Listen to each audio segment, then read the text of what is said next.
Suruhanjaya Pilihan Raya benarkan ceramah secara bersemuka sepanjang kempen PRU Dewan Negeri Johor.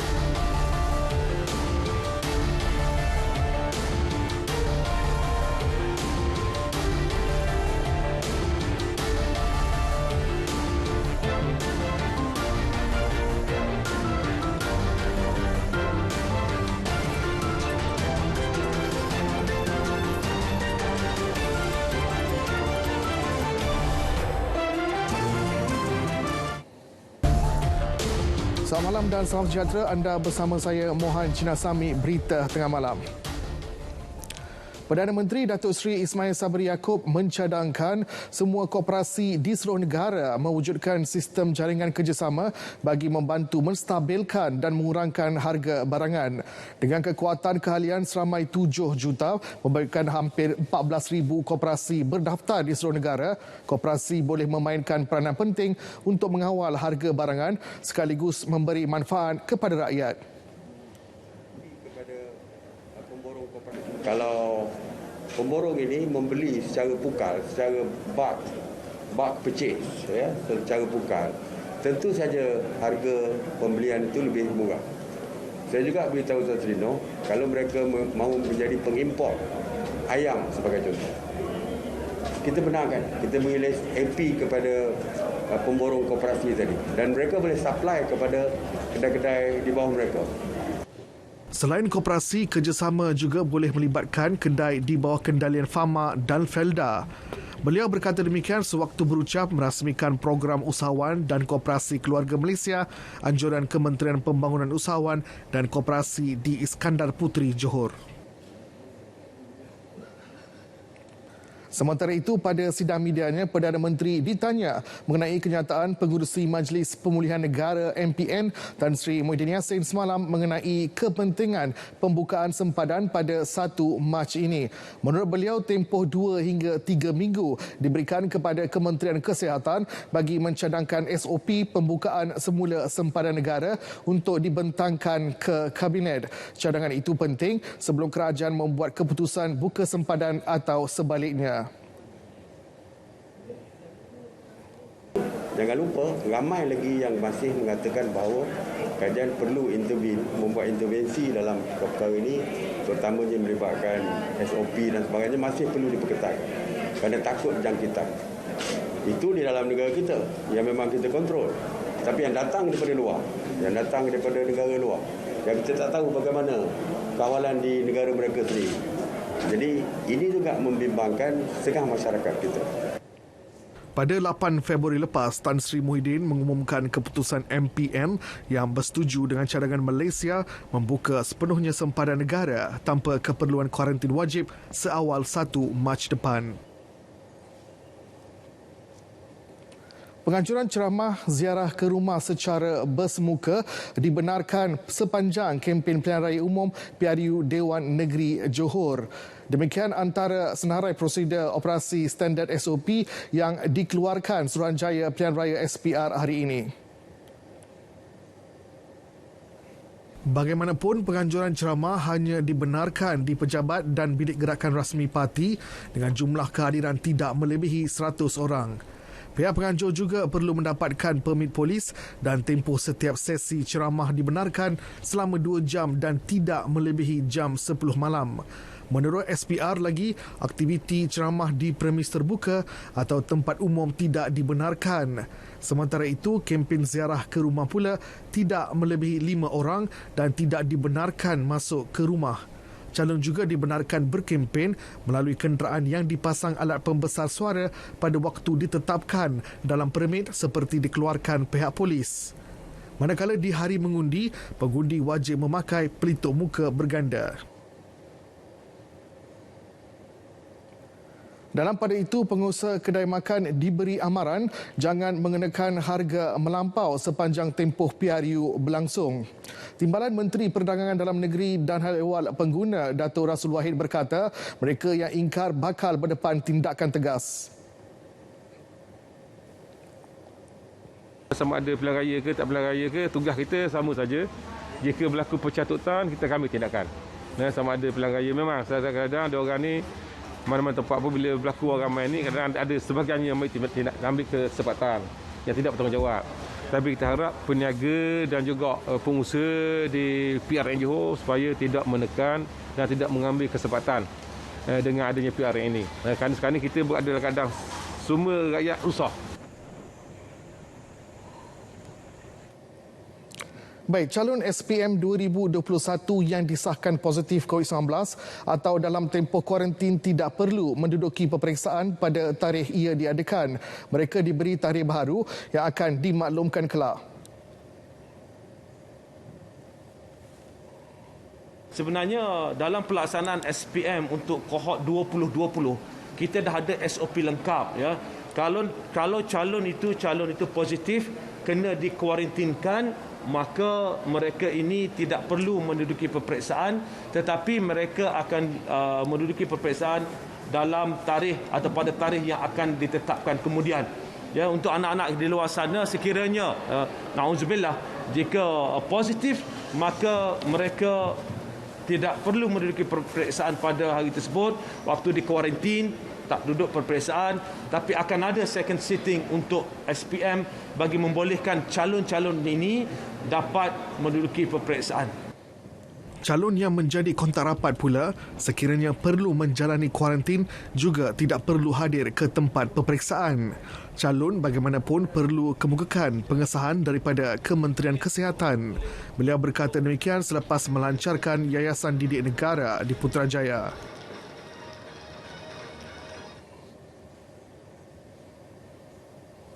Yayasan Didik Negara YDN berperanan menjadi badan rasmi yang bertanggungjawab menyalurkan sumbangan kepada pihak sekolah secara lebih sistematik dan menyeluruh. Kadang-kadang ada perkara-perkara yang mungkin melibatkan perundangan sebagai contoh, ya. Kadang-kadang sekolah terima tidak dimaklumkan kepada pihak kementerian, ada perkara-perkara berbangkit kemudiannya. Jadi untuk memastikan perkara ini diselaraskan dengan lebih tersusun, kita bawa sumbangan ini melalui Yayasan Didik Negara, dan sekurang-kurangnya di peringkat Yayasan Didik Negara mereka mempunyai rekod yang jelas. Jadi kalau ada sumbangan lain yang sampai ke sekolah yang sama untuk perkara yang sama, mungkin boleh dinasihatkan oleh pihak yayasan untuk disalurkan ke sekolah-sekolah lain yang masih belum menerima apa-apa sumbangan. Selain itu, YDN juga akan menjadi pusat sehenti untuk program kebajikan yang diusahakan bersama badan kerajaan, syarikat swasta atau individu. Sejak didaftarkan Julai tahun lepas, YDN telah mengumpul sumbangan lebih 20 juta ringgit. Inisiatif Jamin Kerja Keluarga Malaysia yang berlandaskan konsep Jobs Guarantee bakal menyediakan 600,000 peluang pekerjaan. Menteri Sumber Manusia Datuk Seri M. Sarawanan berkata, Karnival Kerjaya Jamin Kerja 2022 yang akan lancarkan esok di Pusat Konvensyen Kuala Lumpur membabitkan penyertaan 50 majikan dengan 12,000 peluang pekerjaan ditawarkan. Dan dari keseluruhan 2,500 adalah di antara dua agensi bakal pencarian sumber manusia. Yang pertama adalah Perkeso yang telah disyorkan untuk memberi insentif untuk pengambilan pekerja. Yang kedua, pembangunan sumber manusia akan ditanggungjawabkan untuk memberi reskilling dan upskilling, peluang-peluang menambahkan bakat kepada warga kerja. Dan keseluruhan daripada 600,000 peluang pekerjaan ini, satu tanggungjawab ataupun amanat yang berat telah diletakkan di bahu Kementerian Sumber Manusia.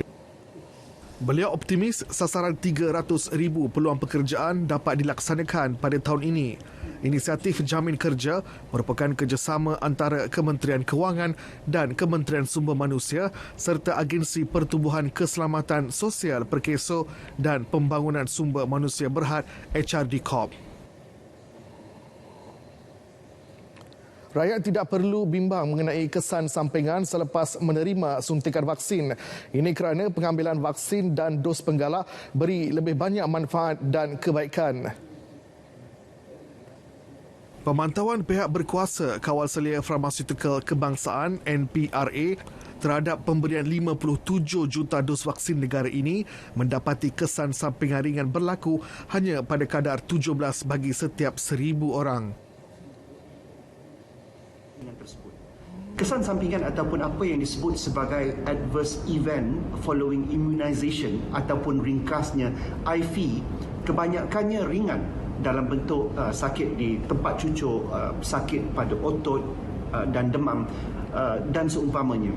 Dia adalah suatu tindak balas badan dalam menghasilkan antibodi. Ada juga kesan sampingan yang serius tetapi ia jarang berlaku.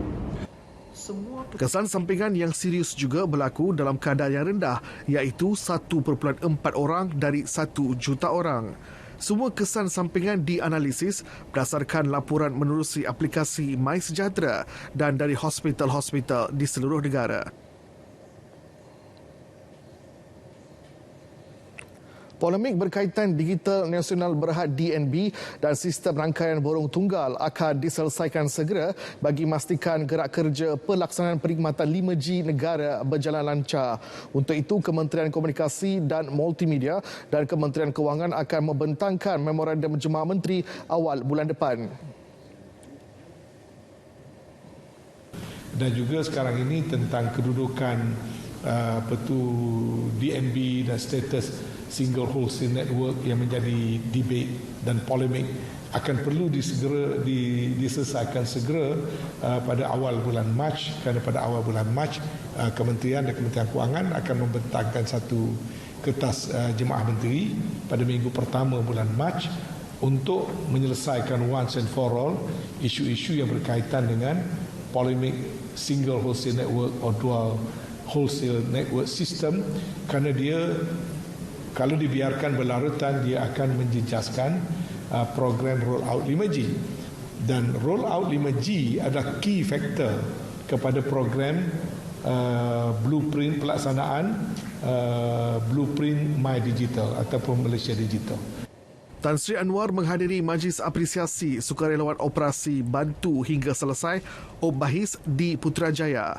Menyentuh mengenai pelaksanaan projek Jalinan Digital Negara Jendela, beliau berkata ia mengikut jadual. Jumlah premis bagi program Point of Presence POP yang menyasarkan 9 juta rumah kini sudah menghampiri 7 juta premis dan bakal mencapai 100% menjelang 2023.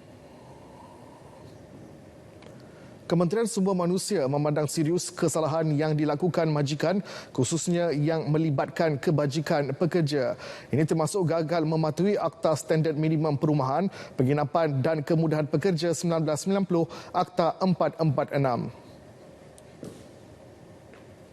Timbalan Menteri Sumber Manusia Dato' Awang Hashim berkata sehingga 15 Februari sebanyak 40,597 pemeriksaan ke atas majikan telah dilaksanakan melibatkan 171,420 penginapan pekerja di seluruh negara. Daripada jumlah itu, sebanyak 1,192 kertas siasatan dibuka di bawah Akta 446. 135 kes telah didakwa di mahkamah melibatkan denda yang perlu dibayar berjumlah RM979,000. Manakala 846 kertas siasatan telah diberi izin kompaun yang melibatkan kompaun sejumlah 10,268,000. I'm repeat, 10,268,000 kompaun telah dikenakan terhadap majikan-majikan yang melakukan kesalahan di bawah Akta 446 dan sehingga kini sejumlah 4,272,000 kompaun telah dikutip. The rest one tak bayar lagi lah. Apa? We send the notice for a reminder. Dato' Awang Hashim bercakap kepada media selepas menyertai operasi bersepadu Akta Standard Minimum Perumahan, Penginapan dan Kemudahan Pekerja di sekitar Kangar dan Arau. Kerajaan menggesa semua pihak untuk mengambil peluang mencipta dan berinovasi dengan memanfaatkan kepakaran serta menjalin kerjasama strategik antara akademia dan industri. Timbalan Menteri Kewangan 1 Datuk Muhammad Shah Abdullah berkata, usaha kolaboratif tersebut dapat menggalakkan inovasi berasaskan permintaan industri dalam memacu peningkatan produktiviti serta mengukuhkan pembangunan ekonomi Malaysia. Pandemik COVID-19 telah menimbulkan pelbagai isu termasuk proses pelaksanaan pendidikan di seluruh dunia termasuk Malaysia. Bukan sahaja menyebabkan pembelajaran dan pengajaran secara konvensional tertangguh, bahkan menjadikan tugas guru-guru dan pensyarah semakin mencabar apabila mereka perlu menyesuaikan diri dengan norma baru dan kebiasaan baru yang memerlukan proses pengajaran dan pembelajaran dilaksanakan secara dalam talian. Beliau berucap pada Majlis Apresiasi dan Pelancaran Kursus Pensijilan Perbankan dan Kewangan Islam bagi Pengamal Undang-Undang CIBFL dengan kerjasama Institut Perbankan dan Kewangan Islam Universiti Islam Antarabangsa Malaysia UIAM di Ibu Negara. Muhammad Shah berkata dalam alaf baharu yang mengutamakan kemahiran pembelajaran, konteks pendidikan masa kini memerlukan guru dan pensyarah untuk menguasai serta celik teknologi komunikasi dan maklumat. Sehubungan itu, beliau berharap sektor terbabit dapat meningkatkan standard kualitinya setanding dengan negara-negara maju.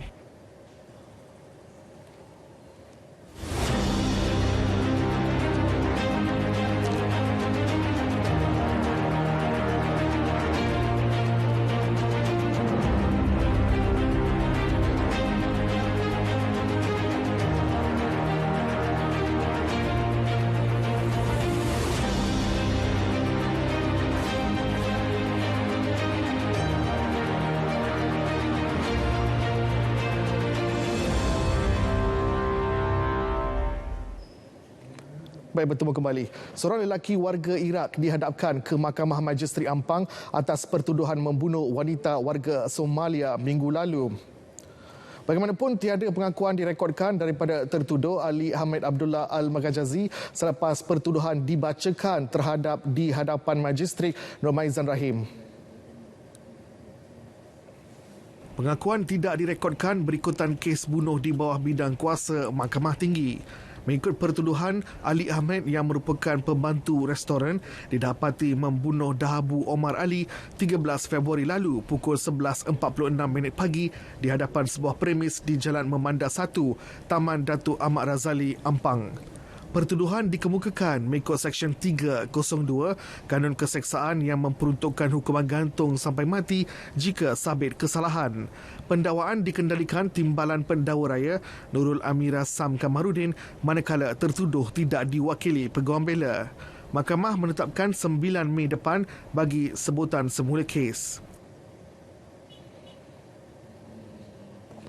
Satu lagi pasangan suami isteri turut ditahan di Ibu Negara atas kesalahan serupa. Selain mengedar dadah, mereka juga disyaki terlibat memproses bahan terlarang itu. Kegiatan terbongkar selepas pasangan terbabit ditahan bersama 10 ketulan ganja di sebuah kawasan awam. Susulan itu, sebuah unit kediaman digempur polis. Kurang daripada sebuah yang pertama dan hasil daripada soal siasat telah membuat serbuan yang kedua, iaitu di sebuah pangsemburi di sekitar Kuala Lumpur, dan hasil pemeriksaan di rumah tersebut telah membuat rampasan sebanyak 234 ketulan mampat seberat 232 kilo dadah jenis ganja dan beberapa peralatan mesin, iaitu seperti mesin pengisar, mesin pembuat tablet, beberapa bungkusan bahan untuk memproses dadah. Semakan mengesyaki pasangan itu menjual dadah secara dalam talian. Suspek direman 7 hari bermula hari ini. Kes dirujuk mengikut Seksyen 39B Akta Dadah Berbahaya 1952. Seorang pengarah syarikat dihadapkan ke Mahkamah Seksyen Ipoh atas 6 pertuduhan pecah amanah membabitkan dana unit transformasi masyarakat India Malaysia Mitra berjumlah 5.18 juta ringgit pada Januari dan Ogos tahun lalu. Tertuduh L. Raguraman, 52 tahun, bagaimanapun mengaku tidak bersalah selepas kesemua pertuduhan dibacakan di hadapan Hakim M. Bakri Abdul Majid. Sebagai pengarah syarikat ternakan Kamran Sendian Berhad yang diamanahkan dengan penguasaan ke atas harta dana daripada mitra, tertuduh melakukan pecah amanah jenayah berkaitan harta masing-masing RM3.56 juta, RM300,000, RM500,000, RM300,000 dan RM400,000. Tertuduh didakwa melakukan kesalahan di CIMB Bank, cawangan Teluk Intan di Jalan Pasar pada 29 Januari tahun lalu. Pada 18 Ogos 2021 di lokasi sama, tertuduh turut didakwa melakukan pecah amanah jenayah berkaitan harta bernilai RM120,000. Tertuduh didakwa mengikut Seksyen 409 Kanun Keseksaan. Mahkamah menetapkan 21 April depan sebagai tarikh sebutan semula kes dan membenarkan tertuduh dikajamin RM50,000 serta menyerahkan pasport kepada mahkamah sehingga kes selesai. Agensi Penguasaan Maritim Malaysia Zon Maritim Kuala Perlis menahan 3 bot fiber tanpa nombor pendaftaran di 3 lokasi berbeza kerana disyaki menangkap si kuput secara haram sekitar perairan Perlis petang semalam. Turut ditahan 3 tekong bot dan seorang kru warga tempatan berusia antara 27 hingga 35 tahun. Menurut pengarah Zon Maritim Kuala Perlis, Komander Maritim Muhammad Hashim Mat Zain, kesemua mereka ditahan berikutan aduan awam melalui Pusat Operasi PUSOP Zon Maritim Kuala Perlis berkaitan aktiviti penangkapan siput jenis retak 1000 di sekitar perairan negeri. Sebuah bot ronda maritim Malaysia yang sedang melakukan rondaan rutin aman diatur gerak ke lokasi kejadian bagi mengesan dan melakukan pemeriksaan sebelum menahan bot terbabit. Hasil pemeriksaan turut menemui 4 sangkar besi berupa tangguk siput bernilai RM1,800 dan hasil siput retak 1000 seberat 335 kg. Bot nelayan tersebut berpangkalan di Kuala Perlis dan kesemua yang ditahan berserta bot serta hasil tangkapan siput dibawa ke jeti Zon Maritim Kuala Perlis untuk tindakan lanjut. Sepasang suami isteri antara 6 individu yang ditahan dalam 2 operasi di Selangor Isnin lalu kerana disyaki terlibat sindiket pengedaran dadah. Turut dirampas sejumlah bahan terlarang itu bernilai lebih RM500,000. Operasi pertama dilakukan di sebuah pangsapuri di Jenjarum. 4 lelaki termasuk seorang pendatang asing tanpa izin dicekup. Hasil daripada pemeriksaan di dalam rumah tersebut telah berjaya menahan 1 lagi orang lelaki India berserta dengan 1 lelaki Indonesia. Di mana hasil pemeriksaan telah menjumpai sebanyak 3,616 gram ataupun bersamaan lebih kurang 8 paun dadah jenis heroin dan juga 5,080 gram pil ekstasi bersamaan lebih kurang 16,000 biji. Dalam operasi berasingan di Bukit Tinggi Kelang, sepasang suami isteri pula ditangkap. Turut ditemukan lebih 50 gram syabu dan 10 biji pil Eramin 5. Semua suspek direman sehingga 21 Februari. Kes disiasat mengikut Seksyen 39B Akta Dadah Berbahaya 1952.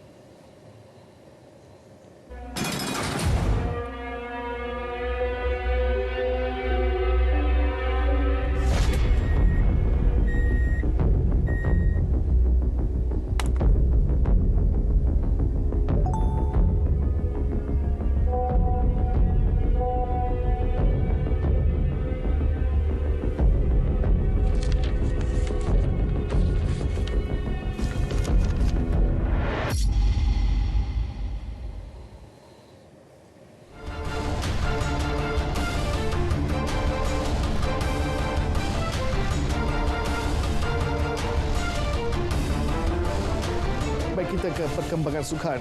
Pasukan hoki Terengganu THT muncul juara bagi aksi Piala Subangsih yang menjadi pentas pembukaan Liga Hoki Malaysia MHL 2022 di Stadium Hoki Nasional Bukit Jalil sebentar tadi. THT berjaya menundukkan skuad kendalian Nur Saiful Zaini, tenaga nasional berhad TNB 3-2.